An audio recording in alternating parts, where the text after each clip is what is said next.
présidence de la République, les travaux étaient dirigés par le chef de l'État, Adjali Bongo Ondimba. Visite du ministre des Transports dans la capitale économique Port-Gentil. Paulette Mengo-Mowono est allée visiter les établissements publics sous tutelle du ministère des Transports. Et puis, le week-end pascal commence aujourd'hui avec le Vendredi Saint. Dans ce journal, vous découvrirez l'origine des œufs de Pâques. Voilà pour les titres, les détails dans quelques instants. Madame, Monsieur, bonsoir. Bienvenue à cette principale édition d'information sur votre chaîne. Je vous le disais, les membres du gouvernement, Daniel Ona-Ondo, étaient ce matin autour de la table. Cela à l'occasion du traditionnel Conseil des ministres. Je vous le disais, les travaux étaient dirigés par le chef de l'État, Adjali Bongo Ondimba. Le compte rendu, Lambert Pori, Ali Radjouma. C'est sous la présidence du chef de l'État Ali Bongo Ondimba que les membres du Conseil des ministres étaient réunis au palais présidentiel pour examiner plusieurs projets de textes législatifs et réglementaires, mais aussi faire un tour d'horizon complet sur les sujets d'actualité de l'heure. Notamment le geste de solidarité nationale impulsé par la première dame du Gabon, Sylvia Bongo Ondimba, à l'endroit des familles sinistrées de Mwanda. La première dame du Gabon est allée s'enquérir de l'ampleur des dégâts causés par les pluies diluviennes qui se sont récemment abattues dans la ville de Mwanda et témoigner la solidarité du chef de l'État Ali Bongo Ondimba aux familles sinistrées. Un geste qui démontre une fois de plus l'engagement du président de la République à assister ses compatriotes dans des durs moments. Il faut ajouter que ce Conseil des ministres se tient aussi au lendemain de la visite effectuée par le président de la République, chef de l'État Ali Bongo Ondimba, sur la Nationale 1 en Koltang où une buse s'est effondrée. Le président de la République est allé s'enquérir de l'ampleur des dégâts causés par les pluies diluviennes afin d'apporter des solutions urgentes. Au-delà de cette actualité sociale, le Conseil des ministres s'est aussi réjoui de la nature des échanges que le président de la République, Ali Bongo Ondimba, a eu avec son homologue du Niger, Issoufou Mahamadou, en visite d'amitié et de travail à Libreville en début de semaine. Les travaux de ce tour de table se sont déroulés dans une atmosphère de sérénité. 40 ans d'existence, c'est l'âge de la coopération entre Libreville et la Havane. Et pour ce faire, l'audience qu'a accordée ce matin le chef de l'État, Adjali Bongo Ondimba, l'ambassadeur de Cuba au Gabon avec résidence à Brazzaville au Congo, avait pour objet de revisiter cette coopération. Bienvenue Minko. Le Gabon et la République de Cuba sur une nouvelle dynamique. 40 ans après la mise en route de leurs relations, les deux États aujourd'hui font le point et revisitent les différentes étapes d'une coopération riche de ses actes et résolument tournée vers le futur. Pour sa rencontre avec le chef de l'État ce vendredi, l'ambassadeur de Cuba près la République gabonaise s'est voulu rassurante pour l'avenir de ce partenariat. Aujourd'hui, on se réjouit de la célébration du 40e anniversaire d'établissement de relations entre le Gabon et Cuba. On a passé à revue à notre coopération.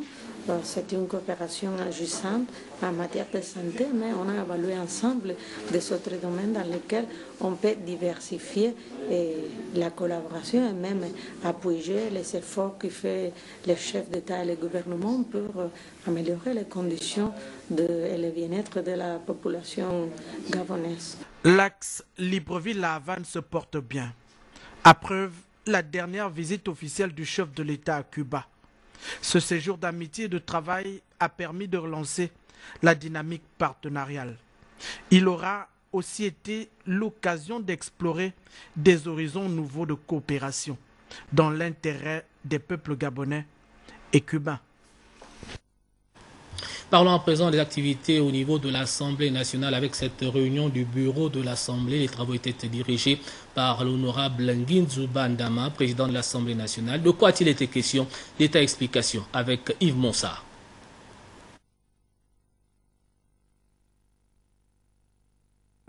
Les travaux de la réunion du bureau dirigé par le président de l'Assemblée nationale, M. Nginzu Bandama, ont porté essentiellement sur la situation des textes sur la table de l'Assemblée nationale, 8 au total, dont 4 sont au niveau des commissions générales pour examen des contre-amendements du gouvernement concernant entre autres textes la loi organique numéro 19/2011 portant modification de la loi 1596 relative à la décentralisation et le projet de loi instituant le système national de normalisation.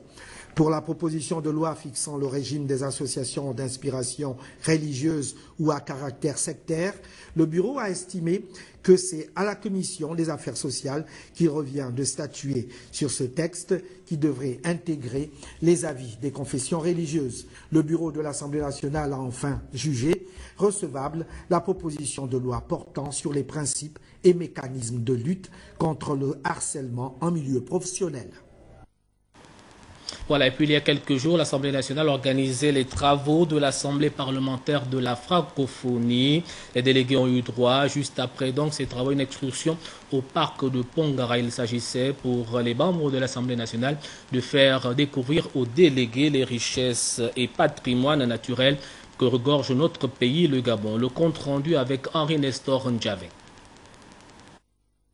Au terme d'une traversée qui aura duré moins d'une trentaine de minutes en partant de Libreville pour la Pointe-Teni, et bien loin du 27 septembre, date de la célébration de la Journée mondiale du tourisme, cette excursion dans le parc national de Pongara, bien inscrite dans le programme de la réunion de la commission politique de l'Assemblée parlementaire de la francophonie, dans sa partie culturelle, pour permettre aux parlementaires de l'espace francophone d'avoir un aperçu, ou plutôt une facette du riche patrimoine national que dispose le territoire gabonais. C'est ici que l'ONG Aventure sans frontières a son pied à terre, un centre d'information sur les tortues marines. Le site de Ponte est dans une aire protégée, dans le parc national de Pongara, et il y a des agents des parcs nationaux qui sont là, qui nous accompagnent dans le travail qu'on mène régulièrement. La visite de l'escloserie aura captivé les parlementaires de la francophonie. J'ai posé la question au guide, à quoi cela nous sert-il de protéger les tortues luttes? Et il m'a expliqué que les tortues luttes avaient pour particularité de consommer comment on appelle ça, les méduses. Il y a une prolifération de méduses, il y a une destruction de la faune. Vous voyez, c'est un site merveilleux. Et pour plus est, il y a une expérience qui se mène dans cette localité-là et les participants à la réunion sont allés apprécier les tortues. Précisons que l'ONG Aventure sans frontières est une ONG à 100% gabonaise. Rappelons que la veille, un dîner gala a été offert au restaurant du Palais Léomba par le président de l'Assemblée nationale du Gabon et président de la section gabonaise de l'APF, M. Guizouba Dama. Madame le Président, j'ai eu les échos de la manière dont vous avez dirigé les travaux. Je voudrais encore vous dire grand merci. Grand merci parce que vous les avez terminés dans les délais requis et je ne peux que m'en féliciter. Merci à l'ensemble de vos collaborateurs qui se sont donné beaucoup de mal pour nous permettre de travailler dans les meilleures conditions et qui nous ont entourés de beaucoup d'attention, nous permettant d'avoir un cadre de travail parfait. Et je suis très heureuse de vous saluer tous ce soir. C'est par un échange de cadeaux et de la prestation des artistes locaux que les rideaux sont tombés définitivement sur la réunion de la commission politique de l'Assemblée parlementaire de la francophonie. Au ministère des Affaires étrangères, on parle de cette visite officielle du ministre délégué des Affaires étrangères de la Malaisie. Ce ministre malaisien propose à notre pays, le Gabon, l'expertise et l'expérience de son pays dans les domaines de l'agriculture, mais aussi de la revalorisation de la forêt. Découvrons tout cela dans ce reportage de Biwao Mikala. Les images, toutes les images, Yvette Okosa.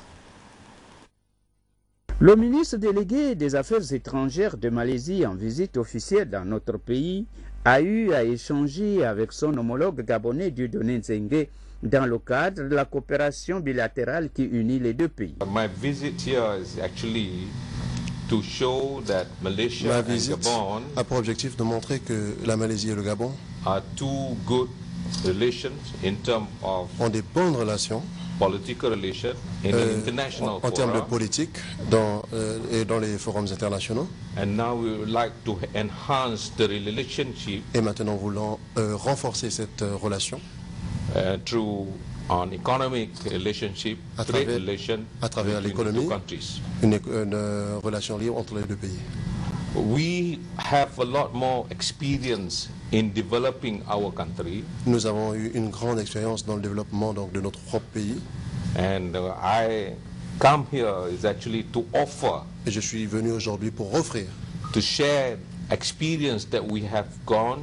Pour partager notre expérience and how we develop our nation. Et montrer la manière dont on a développé notre nation. The land which is available in this country, if we can develop together, it is for win-win. It is not ces programmes, les programmes du Gabon et de la Malaisie, nous ne pouvons nous baser que sur une coopération gagnant-gagnant. Et nous mettons donc à disposition du Gabon pour partager notre expérience afin que nous puissions arriver sur un partenariat gagnant-gagnant, mais à long terme. Mettant à profit cette opportunité, le ministre délégué des Affaires étrangères de Malaisie a sollicité le soutien du Gabon pour la candidature de son pays au Conseil de sécurité de l'ONU. Je vous le disais au sommaire de cette édition d'information, le ministre des Transports vient d'effectuer une visite officielle dans la capitale économique Port-Gentil. Il s'agissait là-bas pour Paulette Mengo-Morono de prendre langue avec les établissements publics sous tutelle. Envoyés spéciaux à Port-Gentil pour la première étape qui était à l'Office des ports et rades du Gabon, Patrick Sibango et Victor Mundunga. La cité pétrolière, d'où le Gabon tire l'essentiel de ses recettes budgétaires, est une ville stratégique à plus d'un titre. Port-Gentil a figuré comme première destination du ministre des Transports qui vient d'entamer une série de visites des établissements publics sous tutelle. À la représentation provinciale de la marine marchande, Paulette Mengo-Morono est allée s'imprégner des conditions dans lesquelles exercent ses collaborateurs.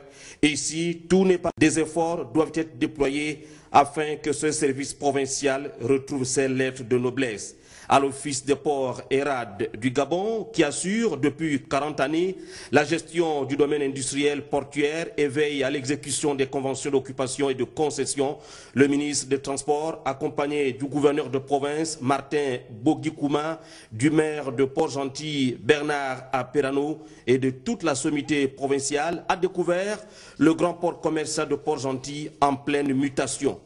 La mise en œuvre des programmes de développement des infrastructures et équipements du port est bien assurée sous l'œil vigilant du directeur général de l'OPRAG, Rigobert Ikamboyandeka. Régi par le code ISPS, Code international pour la sûreté des navires et des installations portuaires, ce port organise et régule les activités d'exportation qui se déroulent à la grande satisfaction de la tutelle. Je me rends compte que le ministère des Transports est un ministère important. Important parce que nous gérons tous les types de transports, aériens, maritimes, lagunaires, fluviaux, terrestres, ferroviaires. Je me rends compte de ça. L'office se porte bien, mais avance aussi. Avance aussi dans toutes les réalisations qui ont débuté et qui vont continuer. Peut-être un message particulier à vos collaborateurs qui travaillent ici? Encouragement. Je les encourage à bien faire leur travail. C'est tout ce qu'on peut dire pour le moment. Du quai en passant par le port molle, la maintenance et la modernisation des infrastructures portières sont de mise. Nous avons au niveau du Port-Gentil un port qui a des profondeurs constantes. Mais après plus de 34 ans maintenant, après 34 ans de vie de construction du port de Port-Gentil, nous devons agrandir le linéaire d'accostage. Nous devons penser aussi à l'Iterland, l'arrière-pays. Vous voyez qu'aujourd'hui, les autorités de la République ont pensé à relier Port-Gentil du reste du pays. Nous sommes satisfaits de toutes les dispositions en matière de sécurité et surtout de sûreté que le port aujourd'hui a pris la mesure. Et bon, on s'est réjoui que la direction générale nous accompagne dans cette mission-là. Le travail que nous avons commencé depuis plus de 5 ans pour la modernisation des ports est en train de prendre effet. Une application stricte du code ISPS est en train de se mettre en place. Et au niveau des infrastructures portuaires, nous avons pu acquérir une 3e grue. Donc ça prouve que l'OPRAG, enfin l'État par le biais de l'OPRAG, est en train de compléter la stratégie du chef de l'État. Ici, l'activité maritime se développe intensément et le directeur général, Rigobert Ikamboyandeka, persiste et signe. L'OPRAG doit veiller à ce que chaque jour, le respect de l'autorité portuaire soit érigé en règle d'or face au comportement déviant des usagers. L'OPRAG avance bien, dixit Paulette Mengo-Mowono. Il faut simplement ajouter que cette visite du ministre des Transports intervient au lendemain de la célébration des 40 ans de l'Office et Port et Rade du Gabon. Nous retrouvons Patrick Simangoy et Victor Mundunga. Le schéma directeur national des infrastructures inspiré par le chef de l'État, Ali Bongo Ondimba, a servi de fil conducteur pour la métamorphose progressive de l'OPRAG depuis 2009. Ici, comme à Libreville, l'équipe dirigeante de l'OPRAG s'appuie sur une vision stratégique avec comme entre autres piliers l'arrimage aux exigences du commerce maritime international. Madame le ministre des Transports est venue donc toucher du doigt les réalités portuaires de la ville de Port-Gentil. Il est tout de même à signaler que le port MOL de Port-Gentil a bénéficié des grands travaux de réhabilitation. Et aujourd'hui, ce port est une plateforme importante en matière d'échange entre la commune de Port-Gentil et les greniers agricoles que sont Ndougou et Lambaréné. Et Madame le ministre a donc voulu voir quelles sont les infrastructures qui y sont et comment peut-on les améliorer en droite ligne avec les conclusions de la conférence internationale. Pour y arriver, le directeur général de l'OPRAG développe depuis 4 années un véritable esprit d'équipe fondé sur la compétence, l'excellence, la performance, seul chemin menant vers l'émergence des ports gabonais. Madame le ministre nous a réitéré la ferme volonté du gouvernement de voir les installations portuaires à la fois être un véritable support de l'activité économique, donc des projets de l'émergence, mais surtout d'être un contributeur important dans la lutte contre la pauvreté. Alors, quelle perspective, monsieur le directeur général? Nous avons tenu informer Madame le ministre de projets de création d'un terminal à conteneurs à Port-Gentil pour mieux organiser le trafic conteneurs qui est en nette croissance à Port-Gentil. À l'appui donc de cette création du terminal à conteneurs, il y a l'aménagement de ce quai qui aujourd'hui est à moins de 2 mètres de profondeur et que nous allons amener à moins 10, moins 12 pour permettre d'avoir 2 postes à quai, dont un spécialement dédié aux conteneurs. Le projet important pour les prochaines années au niveau du quai commercial de Port-Gentil, c'est le projet de construction d'un chantier naval. La circonscription portuaire de Port-Gentil est large. Elle comprend le domaine maritime situé dans la baie du Cap Lopez jusqu'à la balise d'Ozomboua. En clair, la modernisation de nos ports, comme l'a encore appelé le ministre des Transports, apparaît comme une obligation incontournable. Elle permettra, au dire du directeur général de l'OPRAG, de briser le cercle vicieux de la congestion, des files d'attente interminables, du coût élevé du fret, du passage portuaire et de la cherté de la vie, cheval de bataille du chef de l'État, Ali Bongo Ondimba. Et voilà donc beaucoup d'enseignements à tirer au terme de la visite de Madame le ministre des Transports, Paulette Mengo-Mowono, dans les toutes prochaines années. Sinon, que le travail va commencer maintenant.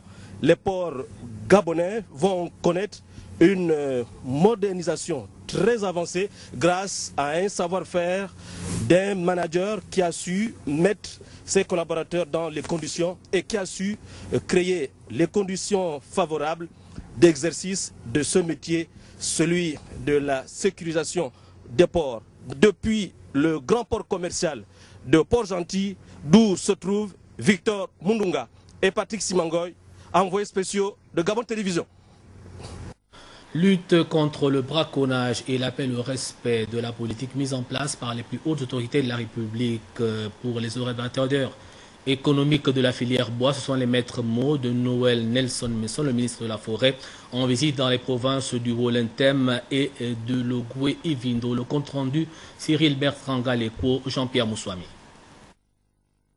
Ce sont les autorités administratives de la province du Wolentem, des forces de défense et de sécurité qui sont reçues ici à la direction provinciale du ministère de la Forêt par Nelson Messon, ministre de tutelle, toujours entouré de ses directeurs généraux pour une séance de travail sur le cadre juridique et sécuritaire des entreprises exerçant dans le septentrion. Des échanges francs et fructueux qui ont ensuite fait place après 1h30 des travaux à la deuxième séance, cette fois avec les opérateurs économiques de la filière bois. Les populations, les petits exploitants forestiers et les agents du ministère de la Forêt en service dans la province ne sont pas restés en marge. Au cours de toutes ces séances, surtout avec les populations, la question homme-faune a été délicate. Voilà les éléphants qui m'embêtent, il m'a mis en la guise qu'il va mettre la main sur ça. Tout ce qu'il a parlé, j'ai bien compris. Ce que je suis très content, c'est parce que le nouveau ministre que le président nous a donné, quand il commence à venir vers nous, la population villageoise, pour comprendre ce qu'on a besoin, c'est ce qu'on veut. Si je voyais l'enfant là de près, je devais lui féliciter.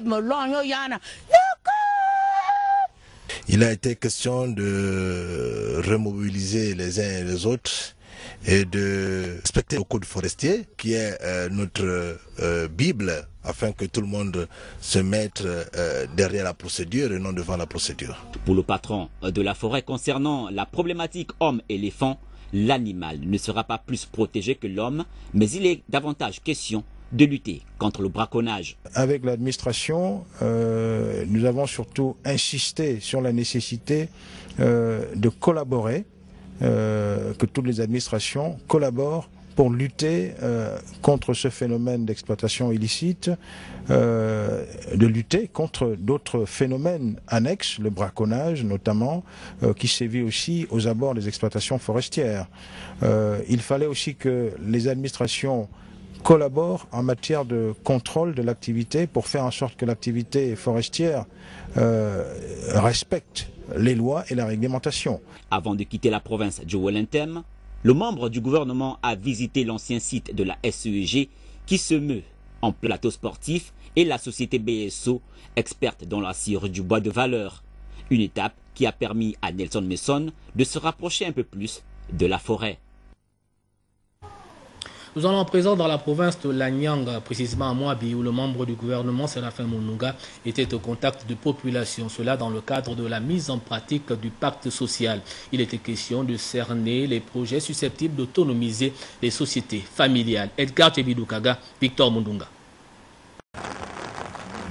Les responsables politiques, opposition majorité, les chefs des confessions religieuses, les responsables des administrations locales dont le préfet ont répondu à l'appel de membres du gouvernement pour cerner les suites du plan stratégique Gabon émergent, dont l'un des éléments clés, le pacte social, a fait l'objet de 2 conférences pour évaluer le champ de couverture sociale des populations vulnérables en milieu rural.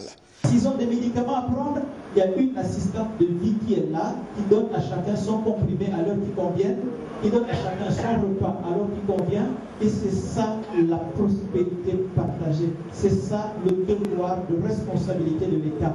Il faut donc s'occuper des personnes âgées. Les responsables des eaux et forêts ont été sommés par les populations d'expliquer les nouvelles procédures de demande d'autorisation des battues des éléphants qui ravagent les plantations, mais aussi d'accès aux coupes forestières communautaires. Le gouvernement vient de mettre en place une nouvelle stratégie, celle d'attribuer aux associations villageoises des forêts communautaires. Et nous pensons que voilà une solution qui permettra aux populations rurales de pouvoir se prendre en charge. Parce qu'à l'intérieur d'une forêt communautaire, plusieurs activités pourront être développées. Des activités agricoles, les activités halieutiques, les activités de transformation de bois et j'en passe. Sur le chemin de la prospérité, les populations de la Duini doivent être prêtes et organisées.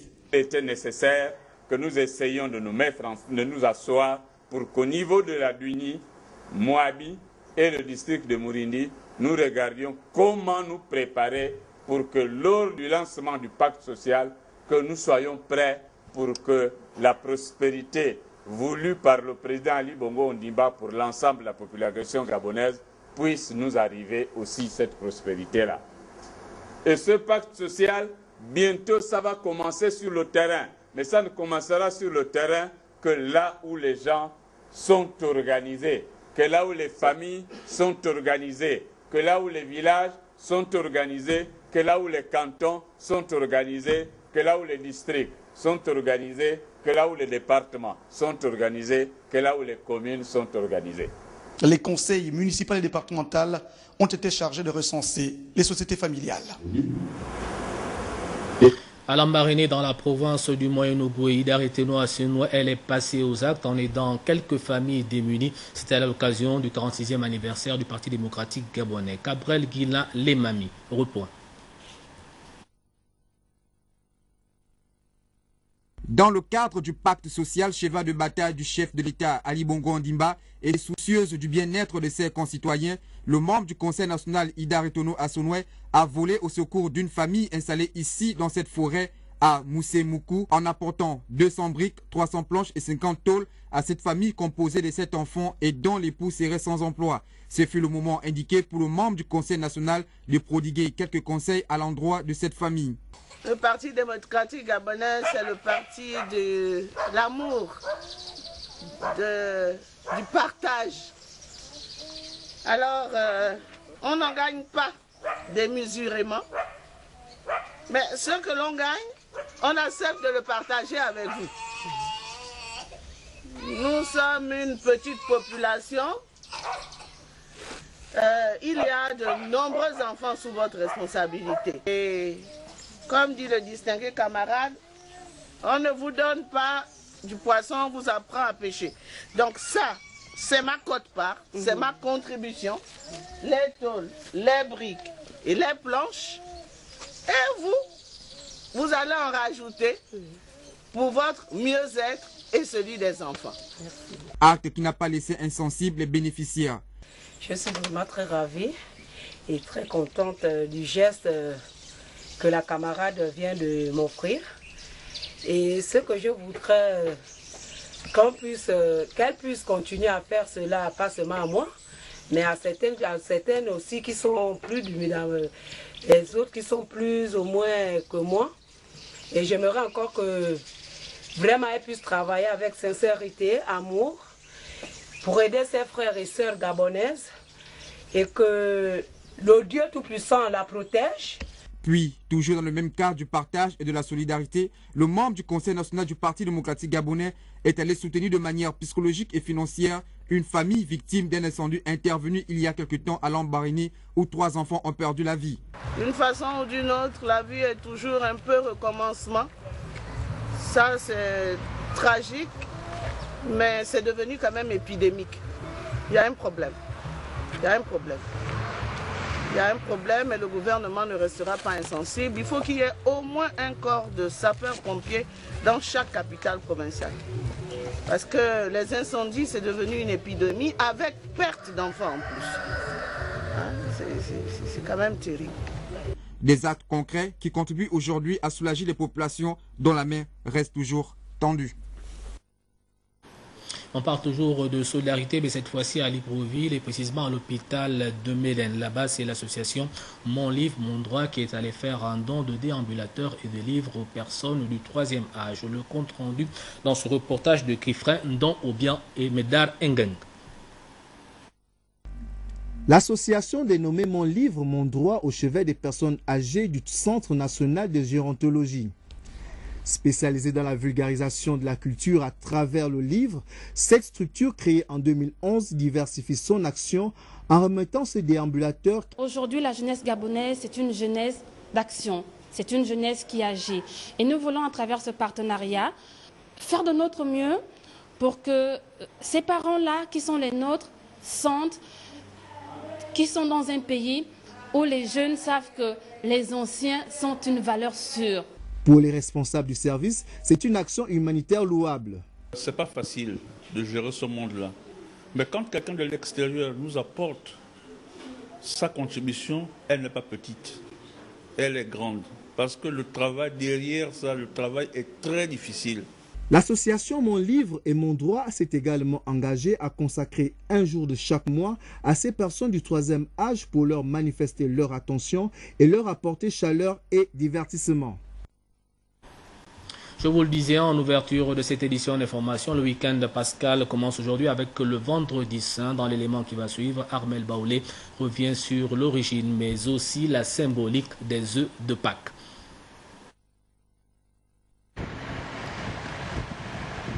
À quelques jours de la fête de la Pâques, allier les œufs au chocolat du Gabon, la tradition continue d'être respectée.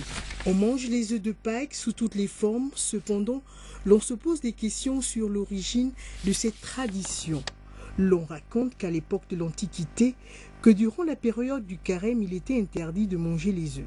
Alors, les œufs étaient conservés et le jour de la Pâques, on les faisait bénir, puis on les donnait aux enfants. Aujourd'hui, la passion pour les œufs de Pâques n'a pas d'âge. Au sein de la confiserie Espace de Fête, les amateurs des œufs de Pâques, surtout les femmes, sont complètement accros au chocolat transformé sous toutes les formes de la basse-cour. Pour la fête des Pâques, nous proposons réellement ici du chocolat. Et ici, nous proposons, il y a du chocolat, les œufs de Pâques, les poules et vous voyez aussi des poissons, des variétés de chocolat normalement. Nous avons des citrons, chocolat en citron, chocolat en citron dans la vitrine. Et ici, nous avons aussi de lapins, les petits poussins, des poules et des œufs. Et c'est très bon, c'est très bon. Les œufs de Pâques à base du chocolat gabonais, un véritable délice des cadeaux gourmands, tout un mélange de poésie à découvrir à Espace de Fête. Un invité dans cette édition d'information avant la page politique. Nous recevons donc le professeur Kwenzi Mikala. Bonsoir professeur. Bonsoir. Vous êtes là donc en tant que membre du comité d'organisation pour nous parler, n'est-ce pas, de la tenue demain du Conseil national du Parti démocratique gabonais. Alors vous allez nous donner plus de précisions sur le programme et les participants à ce conseil. Merci M. Moussa Nziengi. Effectivement, demain se tiendra au lieu dit Jardin botanique, le Conseil national convoqué par le distingué camarade président Ali Bongo Ondimba. Donc il se tiendra demain samedi à partir de 8h30. Quels sont ceux qui doivent participer? Ce sont les membres élus par le dernier congrès d'avril 2013 sur la liste nationale proposée par le président du parti, c'est-à-dire 8 membres par fédération, les membres du bureau politique et du comité permanent, les membres du gouvernement militant du parti, les ambassadeurs militants du parti, les secrétaires provinciaux, les députés et sénateurs militants du parti, les conseillers du président, les délégués nationaux et les membres des bureaux nationaux de l'UFPDG et de l'UJPDG, les délégués provinciaux de l'UFPDG, les délégués provinciaux de l'UJPDG, le président et les membres de la commission permanente de révision des textes, le président et les membres de la commission permanente de discipline, le directeur et les membres du directoire du centre d'études politiques, les maires et maires d'arrondissement militants du parti, les présidents des conseils départementaux militants du parti, les anciens membres du secrétariat exécutif s'ils sont toujours militants du parti, les membres nommés par le président du parti conformément aux dispositions de l'article 30, alinéa 5. Et enfin, ils sont également conviés les membres du conseil consultatif des sages. Alors professeur, ce matin on a lu sur la presse, mais ce soir vous passez aux 20h. Alors qu'est-ce qui peut pousser à la convocation de ce conseil? Mais tout justement, vous savez que le président du parti en application des dispositions statutaires de notre parti, a la possibilité de convoquer dans l'intervalle des sessions du Congrès un conseil national. Et ce conseil national permet tout justement aux organes du parti de porter un regard introspectif et prospectif tout justement sur les questions d'intérêt national et international, ainsi que sur le fonctionnement du parti. Merci Mikala et du comité d'organisation du Conseil national du Parti démocratique gabonais qui va se tenir demain à 8 h au Jardin botanique. Restez avec nous pour ces quelques communiqués. Le ministre du Travail, de l'Emploi et de la Formation professionnelle porte à la connaissance des employeurs et des travailleurs que la journée du lundi 21 avril 2014, lundi de Pâques, marquant la fête de Pâques, est déclarée férié, chômé et payé sur toute l'étendue du territoire national, mais également la journée du jeudi 1er mai 2014, marquant la journée de la fête du travail. Elle est donc également déclarée férié, chômé et payé sur toute l'étendue du territoire national. À présent, la page politique de cette édition d'information avec toujours la célébration en différé du 36e anniversaire du Parti démocratique gabonais au 4e arrondissement de Libreville. On a parlé du pacte social.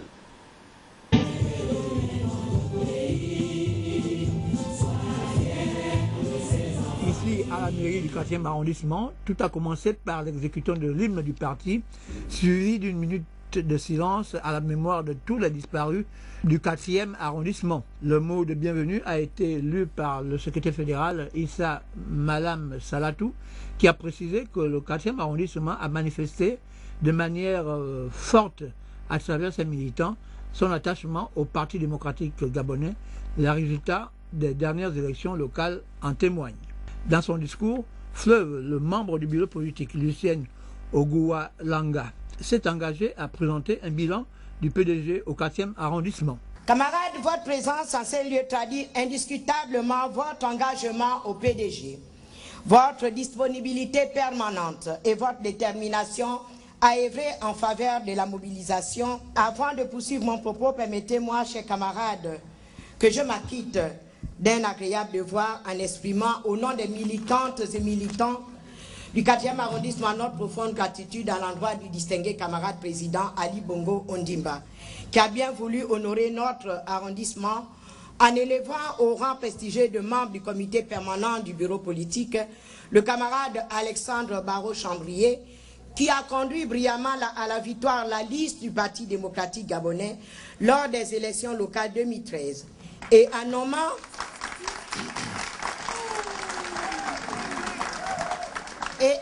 à la charge du conseiller du distingué camarade président notre frère Étienne Massa Kabinda Makaga, ici présent. Acte social par le camarade Fafé Ngonjou, qui a été très explicite sur ce qui se fait, sur ce qui est en train d'être fait.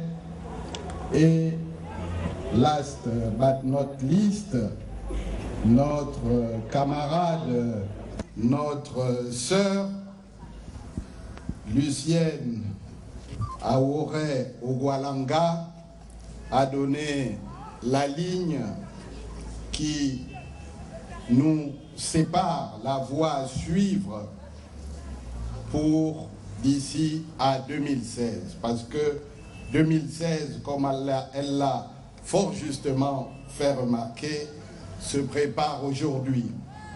Et je voudrais donc renouveler la bienvenue ici à nos camarades et amis, ici à la mairie du 4e arrondissement. Je voudrais saluer la présence du ministre Pacom Moubele, ministre de l'enseignement supérieur, directeur de cabinet politique du distingué camarade, que je vous demande d'acclamer. Tous les nouveaux élus et tous les nouveaux nommés ont été présentés aux militants. La fête s'est achevée dans une ambiance partisane. Et puis du côté de Mayumba, le pacte social expliqué aux militants PDG de la Basse-Bagno, le membre du bureau politique Étienne Dieudonné Ngoubou en a profité pour annoncer les projets futurs de solidarité dans la localité. Isabelle Becalé.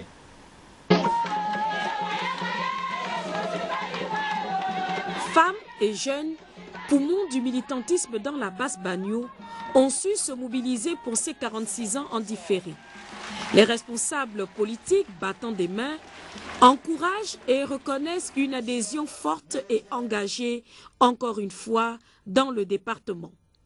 Autour du membre du bureau politique, Étienne Dieudonné Ngoubou, les Mayésiens ont fait le déplacement en signe de soutien à la ligne directrice prônée par les hiérarques du Parti démocratique gabonais.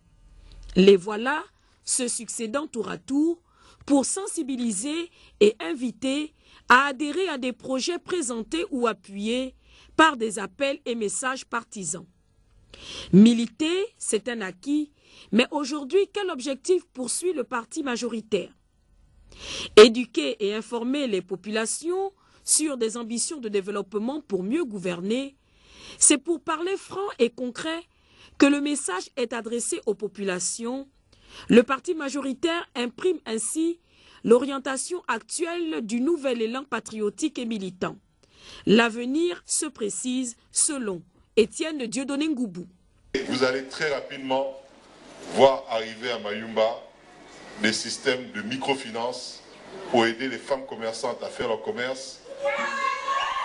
C'est principalement pour vous apprendre à gagner de l'argent et pour qu'avec cet argent, vous puissiez vous-même vous occuper de vous. Ça va être une politique concrète et pratique.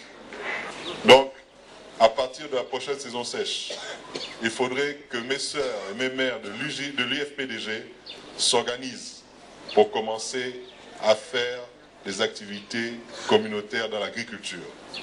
Vous avez compris? Voilà des choses simples. Le pacte social, c'est d'abord vous qui devez vous mettre en mouvement et nous, les membres du gouvernement, qui devons vous aider à pouvoir réaliser vos projets. Le pacte social et les refontes ont une origine née d'un engagement, il faut le noter. Nous avons aujourd'hui l'obligation de devenir un parti de gouvernement, un parti qui doit soutenir l'action du gouvernement sur tout le territoire national. Et c'est à ce titre que dorénavant, chaque fois que nous allons nous retrouver, nous allons faire un point sur la politique du gouvernement et nous allons vous expliquer ce qui se passe à Libreville et comment cela devra affecter votre quotidien ici à Mayumba. Je voudrais remercier le travail qui a été fait par la première dame, Madame Sylvia Bongo-Ondimba, qui a pu faire un diagnostic réel de la situation de nos concitoyens au Gabon et qui a pu nous la résumer dans un rapport afin que nous, le gouvernement, on puisse prendre des actions pour améliorer votre quotidien. Le défilé des groupes socioculturels, le passage des femmes, des hommes, des jeunes du département de la Basse-Bagno, vêtus aux couleurs du Parti démocratique gabonais et à l'image du distingué camarade président, ont rythmé et cadencé le 12 mars dans la localité. Retrouvailles typiques et unité démontrée, on a fêté le Parti démocratique gabonais qui gagne et qui avance avec l'élite politique locale. Finalement, l'on notera ici à Mayumba que c'est le parti d'Ali Bongo Ondimba qui vit, grandit autour des fils et des filles de Mayumba. Mireille Nyangui, la réalisatrice, me fait dire que c'est la fin de cette édition d'information. Merci de l'avoir regardé. Prochain rendez-vous avec l'actualité, demain 9h30 et 13h. Tassiana Miko, je vous dis à demain, 20h, Inch'Allah.